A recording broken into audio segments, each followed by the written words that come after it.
मुंबई की सड़कों पर शाम का ट्रैफिक रेंग रहा था। एक पीले काले ऑटो के अंदर मिष्टी बैठी थी। उसने एक बहुत ही खूबसूरत डीप मैरून रंग की ड्रेस पहनी थी, लेकिन उसकी हालत किसी तूफान से गुजरे हुए इंसान जैसी थी।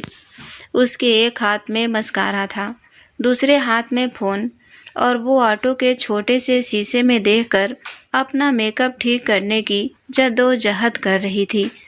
फ़ोन स्पीकर पर था और दूसरी तरफ से उसकी दादी की तेज आवाज़ आ रही थी। देख मिष्टी, लड़का बहुत अच्छा है, संस्कारी है और बैंक में मैनेजर है। अगर तूने इस बार भी कोई नाटक किया ना, तो मुझसे बुरा कोई नहीं होगा। दादी की आवाज़ में सख्त हिदायत थी। मिष्टी ने झल्लाहट में मस्कारा बंद किया और फ़ोन हाथ में लेकर चिल्लाई, दादी मैं नहीं जा रही। आप बिना बात के मेरे पीछे पड़ गई हैं। मुझे नहीं करनी शादी किसी बैंक मैनेजर से जो दिन भर सिर्फ एफडी और लोन के बारे में बात करता हो। चुप कर और सीधे रेस्टोरेंट पहुंच। टेबल नंबर 6 पर इंतजार कर रहा है वो तेरा। अच्छे से बात करना, दादी ने कहकर फ़ोन काट दिया। हेलो दादी। उफ। मिष्टी ने फ़ोन अपने बड़े से बैग में पटका। तभी ऑटो एक जोरदार ब्रेकर से उछला।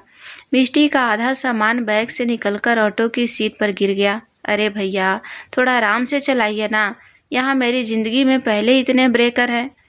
मिष्टी ने अपना सामान समेटते हुए ऑटो वाले को घूरा। मैडम, आप अपनी लिपस्टिक सीधी लगा लो, आगे एक और गड्ढा है। ऑटो वाले ने आईने से देखकर मज़े लेते हुए कहा। मिष्टी ने मुंह बनाया, अपनी एक हील पहनी, दूसरी हील हाथ में पकड़ी और ऑटो रुकते ही हड़बड़ाहट में बाहर निकल गई। वो एक बेहद आलीशान 5 स्टार इटालियन रेस्टोरेंट के बाहर खड़ी थी।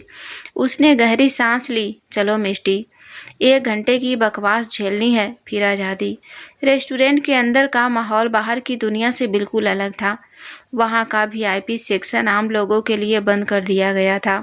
उस खाली और मध्यम रोशनी वाले सेक्शन के बिल्कुल बीचों बीच एक टेबल पर अभिमन्यु सिंह बैठा था। उसने एक dark navy blue 3 piece suit पहना हुआ था। उसने चेहरे पर एक ऐसी खौफनाक और सर्द खामोशी थी जिसे देखकर मौत भी अपना रास्ता बदल ले। उसकी एमरोल्ड ग्रीन आंखें किसी गहरे समंदर जैसी शांत थी। उसके पीछे सादे कपड़ों में उसके 10 टॉप क्लास सिक्योरिटी गार्ड्स बिल्कुल भूत बनकर खड़े थे। आज इस रेस्टोरेंट में अभिमन्यु के एक पुराने दुश्मन सिंडिकेट का कोई हिटमैन उसे मारने आने वाला था।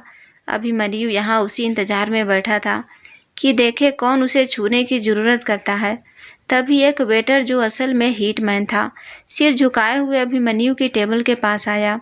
उसके हाथ में एक बेहद महंगी विंटेज वाइन की बोतल थी। उसने बहुत सलीके से अभिमन्यु के क्रिस्टल ग्लास में वाइन डाली। वाइन में एक ऐसा साइलेंट और रंगहीन जहर मिला हुआ था जो सिर्फ 2 घूंट में इंसान के दिल की धड़कन हमेशा के लिए रोक सकता था। अभिमन्यु ने अपनी सर्द आंखों से उस ग्लास को देखा। वो अपना हाथ ग्लास की तरफ बढ़ाने ही वाला था कि तभी आई एम सो सॉरी, मैं लेट हो गई ना। रेस्टोरेंट के उस शांत वीआईपी सेक्शन में एक लड़की की हड़बड़ाई हुई आवाज़ गूंजी। अभिमन्यु का हाथ बीच में ही रुक गया। उसके सारे गार्ड्स तुरंत अलर्ट हो गए और उनकी उंगलियां जैकेट के अंदर रखी गन के ट्रिगर पर पहुंच गई। सामने मिष्टी खड़ी थी। वो भागने की वजह से हल्की हल्की सांसें ले रही थी। उसने टेबल का नंबर उल्टा पढ़ा था। 9 को 6 समझकर वो सीधे अभिमन्यु की वीआईपी टेबल पर आ गई थी। बिना उन खतरनाक गार्ड्स और अभिमन्यु के उस खौफनाक ऑरा को नोटिस किए मिष्टी धड़ाम से अभिमन्यु के सामने वाली कुर्सी पर बैठ गई। उसने अपना भारी सा लेदर बैग टेबल पर रखा, लेकिन बैग रखते ही मिष्टी का हाथ गलती से उन वाइन के ग्लास से टकरा गया। ग्लास जमीन पर गिरा और उसके टुकड़े टुकड़े हो गए। वो जहरीली वाइन इटालियन मार्बल पर बिखर गई। पूरे रेस्टोरेंट में मौत का सन्नाटा छा गया। गार्ड की सांसें अटक गई। जिस इंसान के कपड़ों पर कोई गलती से शिकन भी डाल दे तो वो जिंदा नहीं बचता। आज इस लड़की ने उसकी टेबल पर वाइन गिरा दी थी। अभिमन्यु की सर्द आंखें मिष्टी के चेहरे पर टिक गई। उसका जबड़ा कस गया। हे भगवान, मेरा तो आज दिन ही खराब है। मिष्टी हड़बड़ा कर नीचे झुकी और अपनी झली आदत के अनुसार बिना सोचे समझे अपने हाथों से ग्लास के टुकड़े उठाने लगी। अभिमन्यु बस उसे एकटक घूर रहा था वो अपना हाथ हवा में उठाने ही वाला था कि गार्ड्स उसे घसीट कर बाहर फेंके कि तभी मिष्टी की वो आर्टिस्ट वाली तेज ऑब्जर्वेशन काम आई। टूटे हुए ग्लास के पास झुकी हुई मिष्टी ने अपना नाक सिकोड़ी। उसने वाइन साफ करते हुए पास खड़े उस वेटर को देखा और बहुत ही कैजुअल लेकिन इरिटेट होकर कहा, भैया एक ऐसा परफ्यूम लगाया है आपने, एकदम कड़वे बादाम जैसी अजीब सी महक आ रही है इस वाइन से। छी! और ये इतना महंगा रेस्टोरेंट है तो आपने अपनी जेब में से ये सस्ती नीले रंग की डाई वाला रुमाल क्यों रखा है? एकदम कलर कॉम्बिनेशन की वाट लगा दी है आपने।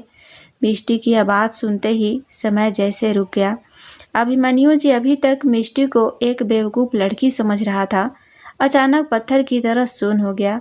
कड़वे बादाम की महक, साइनाइड जहर की पहचान होती है और नीले रंग का रुमाल उस दुश्मन सिंडिकेट का सीक्रेट कोड था।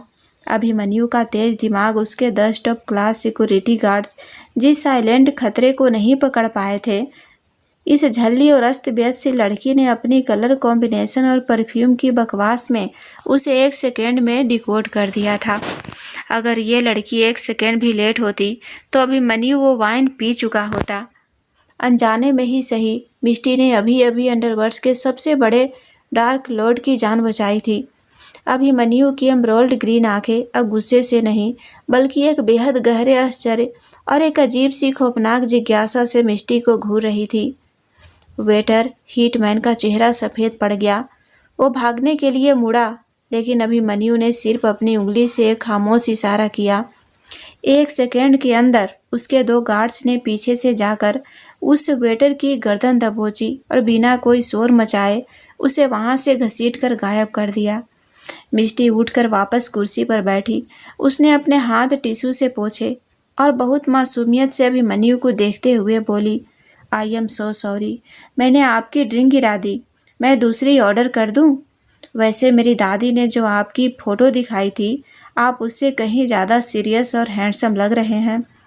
उसे अभी भी लग रहा था कि यह उसका ब्लाइंड डेट बैंक मैनेजर है। अभिमन्यु अपनी कुर्सी पर पीछे की तरफ टिक कर बैठ गया। उसने मिष्टी को ऊपर से नीचे तक देखा।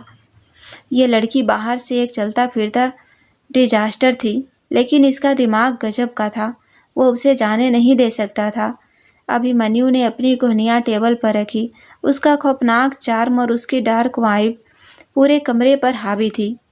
दूसरी ड्रिंक की ज़रूरत नहीं है, दूसरी ड्रिंक की ज़रूरत नहीं है। अभिमन्यु की आवाज़ इतनी गहरी, सर्द और रॉयल थी कि मिष्टी के रोंगटे खड़े हो गए।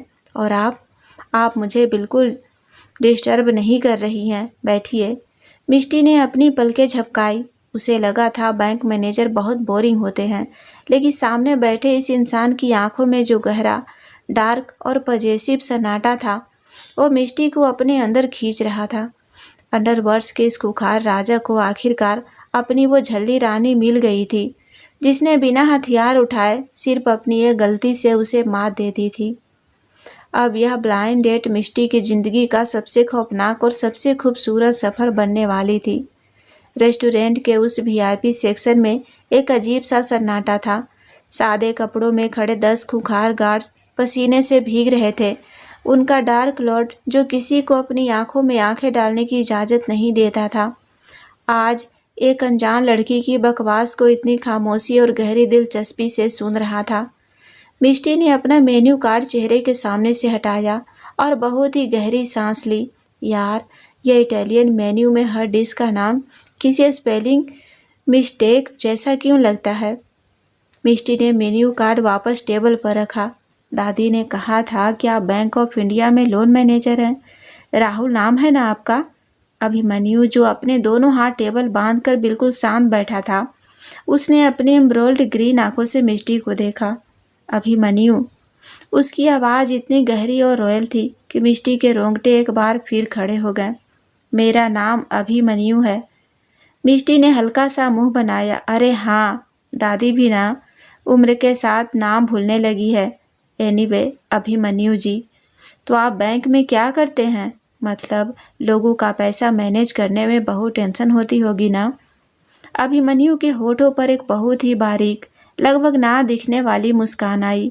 लोग मेरे पास अपना पैसा और अपनी जिंदगी दोनों गिरवी रखते हैं। अभिमन्यु ने बहुत ही शांत लेकिन खौफनाक लहजे में कहा, और मैं बस वक्त पर अपना ब्याज वसूल करता हूँ। अगर कोई डिफ़ॉल्ट करे तो मेरी पेनल्टी बहुत भारी होती है। मिष्टी को लगा कि वो किसी बहुत ही सख्त लोन ऑफिसर से बात कर रही है। बाप रे, आप तो बहुत स्ट्रिक्ट हैं। अच्छा है मैंने कोई लोन नहीं लिया, मिष्टी ने हंसते हुए कहा और अपना पानी पीने लगी। उसे जरा भी अंदाजा नहीं था कि पेनल्टी से अभिमन्यु का मतलब मौत से था। तभी एक वेटर कांपते हुए वहां आया, क्योंकि पिछला वेटर अभी अभी गायब हुआ था। Sir, order. मिष्टी ने वेटर को देखा। भैया, मुझे तो बहुत तेज भूख लगी है, कुछ ऐसा लाइए जिसमें बहुत सारा चीज़ हो और थोड़ा स्पाइसी हो। आपके पास देसी स्टाइल पास्ता है क्या? वेटर हड़बड़ा गया। ये 5 स्टार ऑथेंटिक इटालियन रेस्टोरेंट था, यहाँ देसी कुछ नहीं मिलता था मैम। वो हमारे मेन्यू में ऐसा कुछ नहीं। अभिमन्यु ने अपनी सर्द आंखें वेटर की तरफ घुमाई। उसने कोई आवाज़ ऊंची नहीं की, उसने कुछ कहा नहीं, बस उसकी आंखें का वो जानलेवा खौफ और उसका एक हल्का सा इशारा काफ़ी था। वेटर का गला सूख गया। जी मैम, मैं सेफ से कहकर अभी आपके लिए स्पेशल स्पाइसी पास्ता तैयार करवाता हूँ। वेटर लगभग भागते हुए वहाँ से निकल गया। मिष्टी ने हैरत से अभिमन्यु को देखा। वाह, आपकी आंखों में गजब का अथॉरिटी है। आपने तो उसे बिना बोले ही डरा दिया। आप पक्का बैंक में अपने जूनियर्स को भी ऐसे ही घूर कर काम करवाते होंगे, मिष्टी ने हंसते हुए कहा। अभिमन्यु ने अपनी पलकें झपकाई। वो इस लड़की की मासूमियत पर हैरान था। वो दुनिया का सबसे खतरनाक माफिया था और ये लड़की उसके खौफ को बैंक मैनेजर का एटीट्यूड समझ रही थी। पास्ता आया और मिष्टी ने बिना किसी नजाकत के खाना शुरू कर दिया। खाते वक्त उसके होठों के किनारे हल्का सा सॉस लग गया। अभिमन्यु अपने ड्रिंक का ग्लास हाथ में लिए बिना कुछ खाए बस उसे देख रहा था। उसे आमतौर पर अस्त व्यस्त और बिना मैनर्स वाले लोग बिल्कुल पसंद नहीं थे, लेकिन मिष्टी का ये बेपरवाह अंदाज उसे इरिटेट करने के बजाय एक अजीब सा सुकून दे रहा था। इस खूनी और धोखेबाज दुनिया में मिष्टी की अपारदर्शी मासूमियत बहुत रेयर थी। आप कुछ खा क्यों नहीं रहे? मिष्टी ने मुंह में पास्ता चबाते हुए पूछा। डाइटिंग पर हैं क्या? मुझे वो मिल गया है जो मैं ढूंढ रहा था। अभिमन्यु ने मिष्टी की आंखों में सीधा देखते हुए एक गहरे अर्थ के साथ कहा। मिष्टी की चबाने की स्पीड अचानक धीमी हो गई। अभिमन्यु की उन डार्क और पजेसिव आंखों में देखकर पहली बार मिष्टी को अपने दिल की धड़कन बहुत तेज महसूस हुई। डिनर खत्म हुआ। मिष्टी ने अपना फ़ोन देखा। ओह गॉड, 9 बज गए। दादी मुझे कच्चा चबा जाएंगी। मिष्टी हड़बड़ा कर उठी, अपना बैग उठाया और एक बार फिर अपनी हिल के कारण लड़खड़ाई। लेकिन इस बार अभिमन्यु भी उठ खड़ा हुआ था। उसने अपना मजबूत हाथ बहुत ही जेंटल तरीके से मिष्टी की कोहनी पर रखा, उसे गिरने से बचाया। अभिमन्यु का स्पर्श बहुत ही ठंडा लेकिन सुरक्षित था। मिष्टी ने एक पल के लिए उसकी आंखों में देखा। मैं आपको ड्रॉप कर देता हूँ, अभिमन्यु ने कहा। अरे नहीं नहीं, मिष्टी ने अपना हाथ धीरे से पीछे किया। मैं ऑटो से चली जाऊंगी, और वैसे भी ये ब्लाइंड डेट इतनी बुरी भी नहीं थी मिस्टर बैंक मैनेजर, शायद हम दोबारा मिले। मिष्टी ने एक प्यारी सी स्माइल दी और हड़बड़ाते हुए रेस्टोरेंट से बाहर निकल रही थी, तभी रुक गई। ओह गॉड, मैं तो भूल ही गई। मिष्टी वापस पलटकर अभिमन्यु की टेबल के पास आई। अभिमन्यु और उसके गार्ड्स हैरान थे कि ये आफत वापस क्यों आ गई। दादी ना मुझ पर बिल्कुल भरोसा नहीं करती, उन्हें लगेगा मैं किसी कैफ़े में कॉफ़ी पीकर आ गई। मिष्टी ने हड़बड़ाहट में अपने बड़े से बैग से फ़ोन निकाला। उसने बिना अभिमन्यु से पूछे उसके बिल्कुल बगल में आकर अपना फ़ोन ऊपर उठाया। अभिमन्यु, जिसके 10 फीट के दायरे में आने से पहले लोग 100 बार सोचते थे, आज एक लड़की उसके कंधे से सट कर खड़ी थी। थोड़ी सी स्माइल कर दीजिए मिस्टर बैंक मैनेजर, मिष्टी ने कहा। अभिमन्यु का चेहरा हमेशा की तरह सख्त और खामोश था। फ्लैश चमका। मिष्टी ने एक सेल्फी खींच ली, जिसमें एक तरफ उसकी बड़ी सी खिलखिलाती हुई स्माइल थी और दूसरी तरफ अभिमन्यु का वो डार्क खौफनाक और डीप एम्ब्रोल्ड आंखों वाला सीरियस चेहरा। परफेक्ट, अब दादी को यकीन हो जाएगा। Thank you, bye. Mishti phone लहराते हुए वहां से भाग गए। अभिमन्यु बस उस खाली जगह को देखता रह गया जहां मिष्टी अभी अभी खड़ी थी। उसके होठों पर एक बहुत ही रियर और शातिर मुस्कान आ गई। उसकी आंखें मिष्टी को तब तक देखती रही जब तक वो रेस्टोरेंट के दरवाजे से बाहर नहीं चली गई। जैसे ही मिष्टी आंखों से ओझल हुई, अभिमन्यु का वो जेंटल रूप एक सेकेंड में वापस उसी खूंखार डार्क लॉर्ड में बदल गया। कमरे का तापमान फिर से गिर गया। उसका राइट हैंड मैन और सबसे खास शूटर विक्रम उसके पीछे आकर खड़ा हुआ। विक्रम। अभिमन्यु की आवाज़ में मौत जैसी ठंडक और एक भयंकर आधिपत्य था। जी बॉस। विक्रम ने सिर झुकाकर कहा, यह लड़की यहाँ से घर तक सुरक्षित पहुँचनी चाहिए। इसके रास्ते में कोई ब्रेकर, कोई ट्रैफिक नहीं आना चाहिए। अभिमन्यु ने अपनी कोट की बटन लगाते हुए कहा, और आज के बाद इसकी हर सांस, हर कदम की खबर मुझे मिलनी चाहिए। इसे ये नहीं पता होना चाहिए कि इसके पीछे कौन है। विक्रम हैरान था। जो बॉस किसी पर एक सेकेंड बर्दाश्त नहीं करता, वो एक अनजान लड़की के लिए अपनी टॉप सिक्योरिटी लगा रहा था। जी बॉस। लेकिन जो हीटमैन वाइन लाया था उसका क्या करना है? विक्रम ने पूछा। अभिमन्यु की आंखों में एक खतरनाक और खूनी परछाई उतर आई। जिसने मेरी टेबल पर मेरी मेहमान के सामने वाइन गिराने की नौबत लाई, उसे एहसास दिलाओ कि उसने किस दानव को जगा दिया है। उसे ख़त्म कर दो। अभिमन्यु रेस्टोरेंट से बाहर अपनी bullet proof black rolled royal की तरफ बढ़ गया। अंडरवर्ल्ड का सबसे बड़ा और खूंखार मास्टरमाइंड एक झल्ली और मासूम सी लड़की के अनजाने में बुने गए जाल में हमेशा के लिए उलझ चुका था। रात के 10 बज रहे थे। मिष्टी ने दबे पांव अपने घर का दरवाज़ा खोला। हे भगवान, बस दादी सो गई हो। मिष्टी ने मन में प्रार्थना की, लेकिन जैसे ही लाइट जली, सामने सोफे पर दादी हाथ में एक पतली सी छड़ी लिए खड़ी थी। उनका चेहरा गुस्से से लाल था। आ गई महारानी। दादी ने छड़ी को जमीन पर पटकते हुए कहा। मिष्टी का दिल धक से रह गया। दादी, आप अभी तक सोई नहीं? आपकी घुटनों की दवाई? तू मेरे घुटने छोड़, पहले यह बता तू थी कहाँ? दादी ने छड़ी हवा में लहराई। उस बेचारे राहुल का 3 बार फोन आया। वो गधा 3 घंटे तक तेरा इंतजार करता रहा और तू वहाँ पहुँची ही नहीं। उसने शादी से साफ मना कर दिया है। मिष्टी की आंखें फटी की फटी रह गई। क्या? वो 3 घंटे इंतजार करता रहा? अरे दादी, मैं झूठ नहीं बोल रही। मैं उसी रेस्टोरेंट में थी, बल्कि मैंने तो उसी के साथ बैठकर पास्ता खाया है। मिष्टी ने अपने बचाव में कहा। झूठ बोलती है।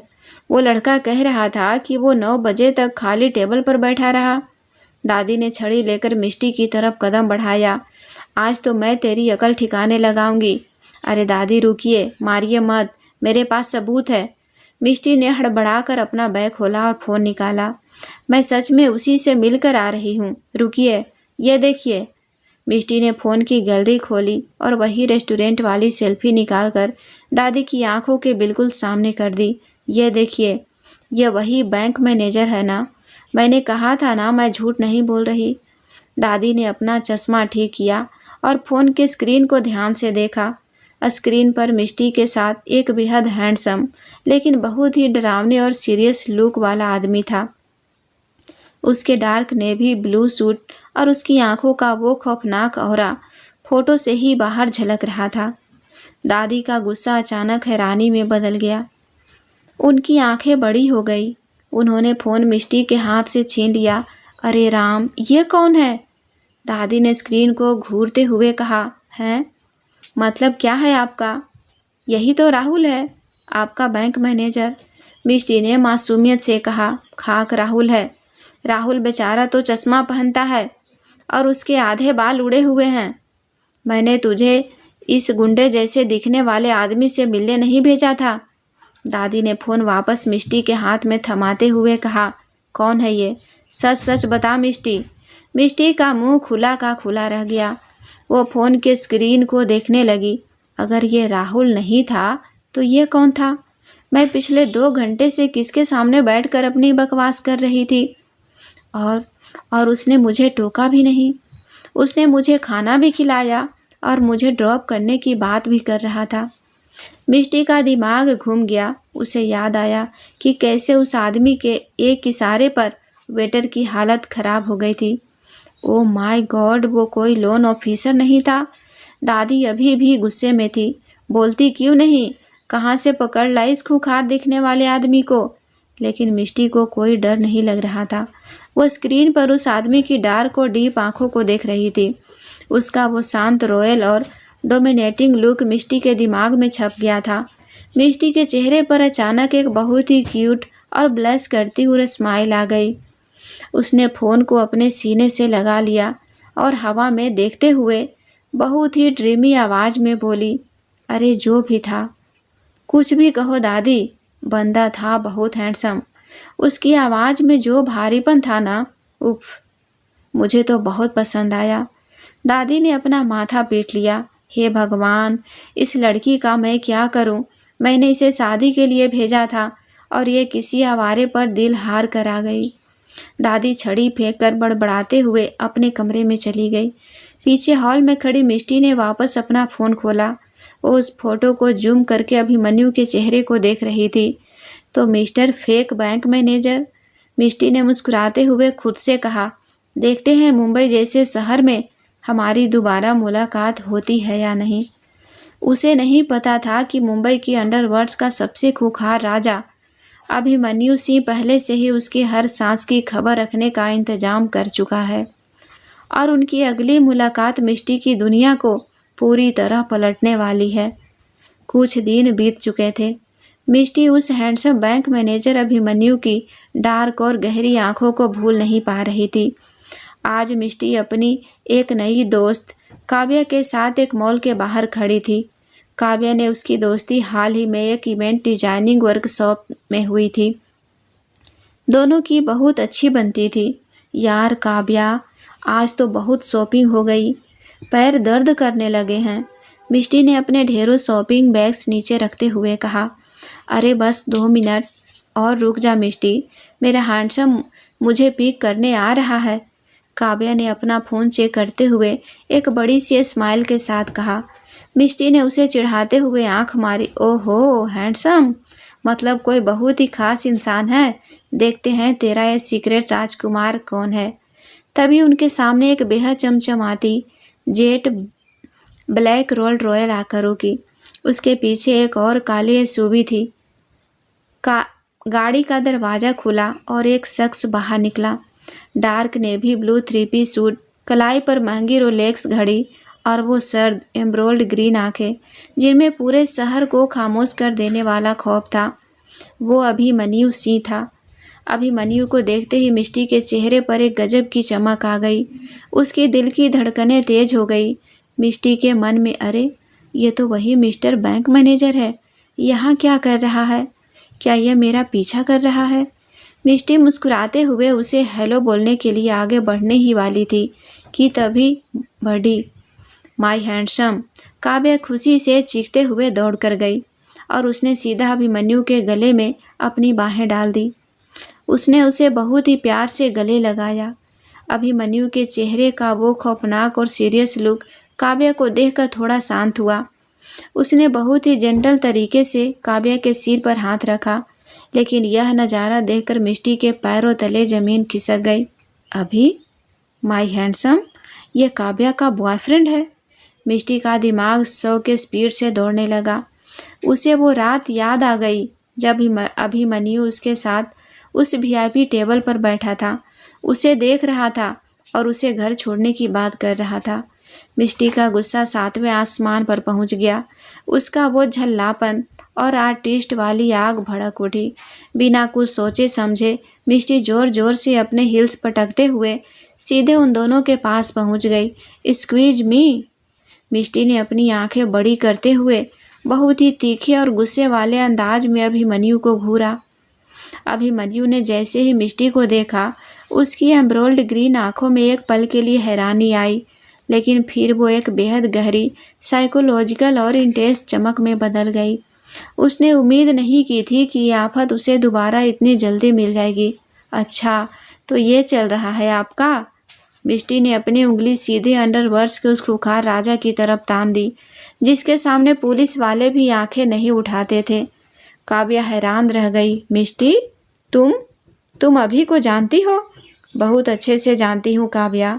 मिष्टी ने काव्या का हाथ पकड़कर उसे अभिमन्यु से दूर खींचा, जैसे वो उसे बचा रही हो। तू बहुत भली है काव्या। तुझे पता नहीं है कि इंसान कितना बड़ा धोखेबाज है। अभिमन्यु के पीछे खड़े गार्ड्स ने अपनी गन निकालने के लिए जैकेट में हाथ डाला, लेकिन अभिमन्यु ने सिर्फ अपनी 2 उंगलियां हवा में हल्की सी उठाई, रुकने का इशारा। अभिमन्यु का चेहरा एकदम खामोश था, लेकिन वो मिष्टी की इस बेबाक हिम्मत को बहुत ही मजे और दीवानगी के साथ देख रहा था। मिष्टी बिना ब्रेक के बोलती जा रही थी। शक्ल से इतने सीरियस और जेंटलमैन बनते हो, और हरकतें देखिए। एक तरफ इतनी प्यारी सी मासूम सी गर्लफ्रेंड को अंधेरे में रखा है, और दूसरी तरफ चुपके चुपके दूसरी लड़कियों के साथ ब्लाइंड डेट पर जाते हैं। उस दिन रेस्टोरेंट में मेरे सामने बैठकर मुझे ऐसे घूर रहे थे जैसे मैं कोई बहुत खूबसूरत चीज़ हूँ, और मुझे घर ड्रॉप करने के बहाने ढूंढ रहे थे। चीटर कहीं के। काव्या का मुंह खुला का खुला रह गया। वो एक पल के लिए मिष्टी को देखती और दूसरे पल अपने खूंखार भाई को। अभिमन्यु ने अपनी सफाई में एक शब्द नहीं कहा। वो बस अपने दोनों हाथ पैंट की जेब में डाले, अपनी सर्द लेकिन अब एक खामोश पोजीशन से भरी आंखों से मिष्टी को ऊपर से नीचे तक घूर रहा था। मिष्टी का गुस्सा उसे इतना अट्रैक्टिव लग रहा था कि वो इस तमाशे को बीच में रोकना ही नहीं चाहता था। मिष्टी, काव्या ने अपना माथा पीट लिया। वो मिष्टी के बिल्कुल कान के पास आई और फुसफुसाते हुए लेकिन हंसी दबाते हुए बोली, मिष्टी, तेरा दिमाग खराब हो गया है क्या? तू किसे चीटर बोल रही है? ये मेरा बॉयफ्रेंड नहीं है। मिष्टी का भाषण बीच में ही अटक गया। बॉयफ्रेंड नहीं है तो फिर तू इसे माय हैंडसम अभी क्यों बुला रही थी? मिष्टी ने कंफ्यूज होकर पूछा। काव्या ने गहरी सांस ली और कहा, क्योंकि वो मेरा बड़ा भाई है, अभिमन्यु सिंह, मेरी सगी माँ का सगा बेटा। मिष्टी के मुंह से आवाज़ गायब हो गई। उसका हाथ जो अभी तक हवा में अभिमन्यु की तरफ तना हुआ था, वो धीरे धीरे नीचे आ गया। भाई? मिष्टी ने हड़बड़ा कर थूक गटका। उसने धीरे से अपनी नज़रें घुमाकर अभिमन्यु की तरफ देखा। अभिमन्यु अभी भी वहीं खड़ा था, लेकिन अब उसके होठों के किनारे पर एक बहुत ही रेयर सातिर और डार्क मुस्कान आ चुकी थी। उसकी एम्ब्रोल्ड ग्रीन आंखें सीधे मिष्टी की आंखों में झांक रही थी, और उन आंखों में एक साफ मैसेज था, अब तुम कहाँ भागोगी? अभिमन्यु ने अपनी जेब से हाथ निकाला। एक एक खौफनाक और भारी कदम बढ़ाते हुए वो मिष्टी के बिल्कुल करीब आकर खड़ा हो गया। उन दोनों के बीच अब बहुत ही कम फासला बचा था। तो अभिमन्यु की आवाज़ इतनी गहरी, सर्द और इंटेंस थी कि मिष्टी के रोंगटे खड़े हो गए। तुम्हें लगता है कि मैं तुम्हें उस रात ऐसे घूर रहा था जैसे तुम कोई बहुत खूबसूरत चीज़ हो? मिष्टी का चेहरा शर्म और डर से लाल हो चुका था। वो अंडरवर्ल्ड्स के मास्टरमाइंड को भरे बाजार में धोखेबाज आशिक बोल चुकी थी, और वो डार्क लॉर्ड अब अपनी इस झल्ली आफत को किसी कीमत पर जाने नहीं देने वाला था। अभिमन्यु बिल्कुल मिष्टी के सामने खड़ा था। उसकी एम्ब्रोल्ड ग्रीन आंखों में वो खौफनाक और डोमिनेटिंग चमक थी। तो अभिमन्यु ने अपनी सर्द भारी आवाज़ में कहा, तुम्हें लगता है कि मैं तुम्हें उस रात ऐसे घूर रहा था जैसे तुम कोई बहुत खूबसूरत चीज़ हो? मिष्टी का चेहरा टमाटर की तरह लाल हो गया। वो जो अंडरवर्ल्ड्स के राजा को धोखेबाज आशिक बोल चुकी थी, अब उसे समझ नहीं आ रहा था कि ज़मीन फटे और वो उसमें कैसे समा जाए। मैं? मिष्टी ने हड़बड़ाते हुए काव्या और फिर अभिमन्यु को देखा। तभी उसने अपनी कलाई पर बंधी घड़ी, जो वैसे भी बंद पड़ी थी, को ऐसे देखा जैसे कोई बहुत बड़ा अलार्म बज गया हो। ओह माय गॉड, 4 बज गए। काव्या, मुझे याद आया, मैंने घर पर गैस चालू छोड़ दी है, कुकर फट जाएगा, और दादी ने मुझे धनिया लाने को भी बोला था। मुझे जाना होगा। मिष्टी ने बिना एक सेकंड रुके अपने सारे शॉपिंग बैग्स उठाए और हवा के स्पीड से भागते हुए पास खड़े एक ऑटो में छलांग लगा दी। अरे मिष्टी सुन तो! काव्या चिल्लाती रह गई, लेकिन ऑटो वहाँ से गायब हो चुका था।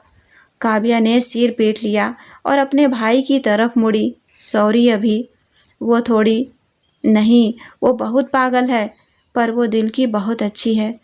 अभिमन्यु की नज़रें उसी दिशा में थी जहाँ मिष्टी का ऑटो गया था। उसके होठों पर वो रेयर सातिर और पजेसी मुस्कान अभी भी कायम थी। पागल है? अभिमन्यु ने बहुत ही धीमी लेकिन एक खौफनाक दीवानगी के साथ फुसफुसाते हुए कहा, और मुझे पागल चीज़ें ही पसंद है। इस घटना को 3 दिन बीत चुके थे। मिष्टी ने सोच लिया था कि वो अब कभी उस बैंक मैनेजर जैसी शक्ल वाले खतरनाक भाई के सामने नहीं जाएगी, लेकिन किस्मत और अभिमन्यु की खामोश साजिश को कुछ और ही मंजूर था। काव्या ने मिष्टी को एक बहुत बड़ा इवेंट और इंटीरियर डिजाइनिंग का प्रोजेक्ट दिया था।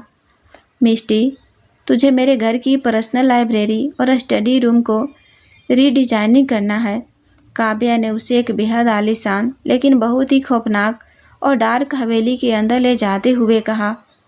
मिष्टी हवेली का इंटीरियर देखकर हैरान थी। हर तरफ डार्क नेवी ब्लू और एम्ब्रॉयड ग्रीन रंग था।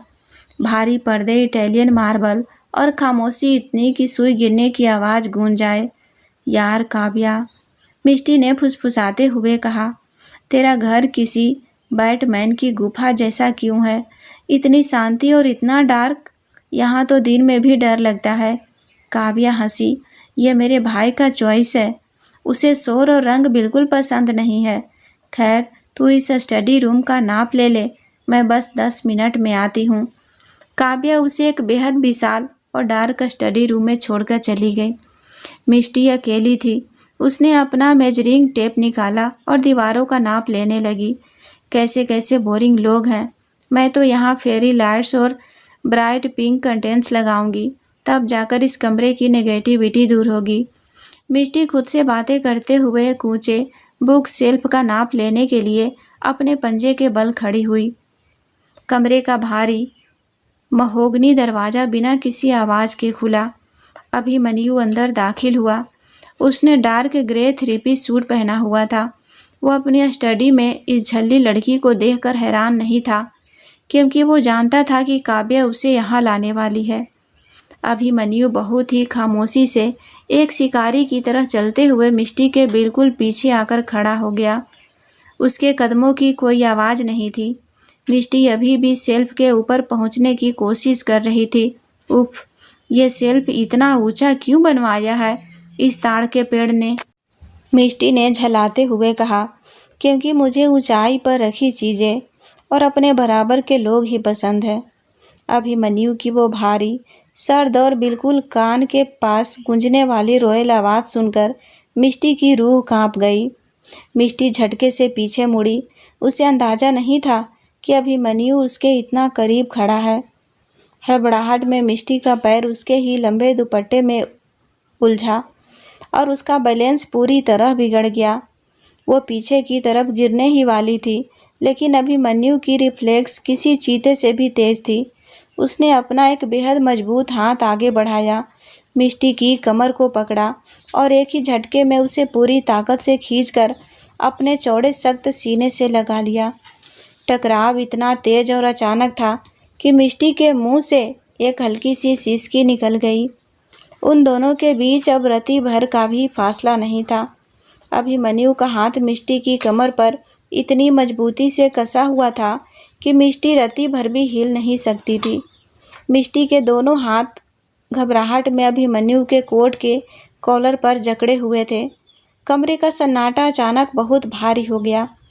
अभिमन्यु की सर्द एम्ब्रोल्ड ग्रीन आंखें अब सीधे मिष्टी की घबराई हुई बड़ी बड़ी आंखों में झांक रही थी।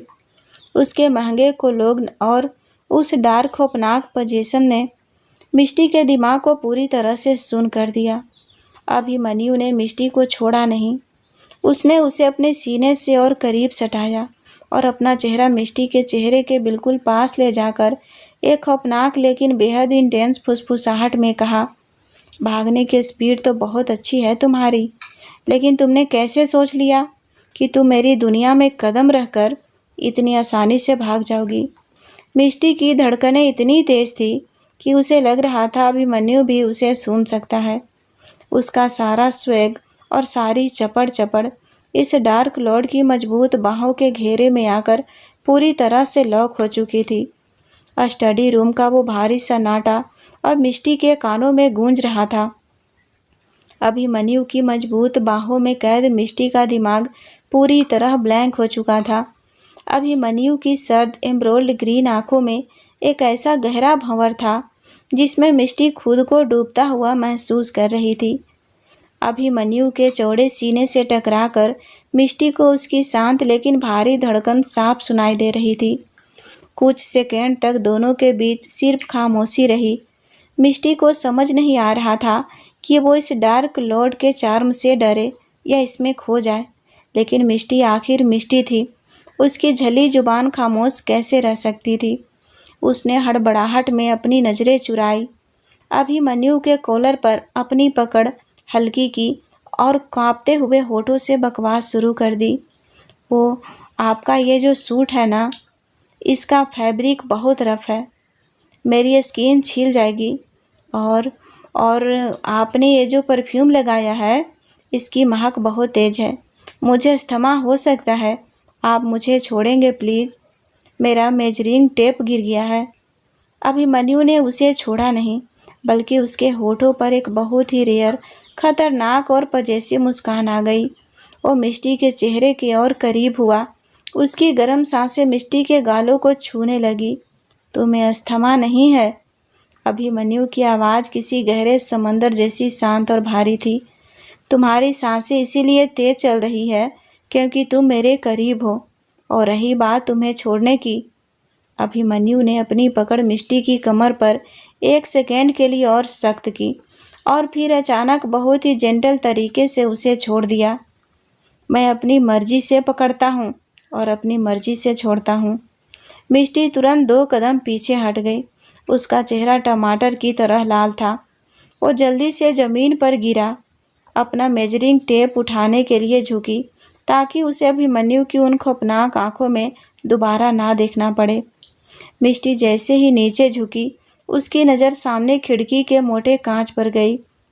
उसकी उस आर्टिस्ट वाली तेज ऑब्जर्वेशन ने कुछ ऐसा देखा जिसने उसका खून जमा दिया।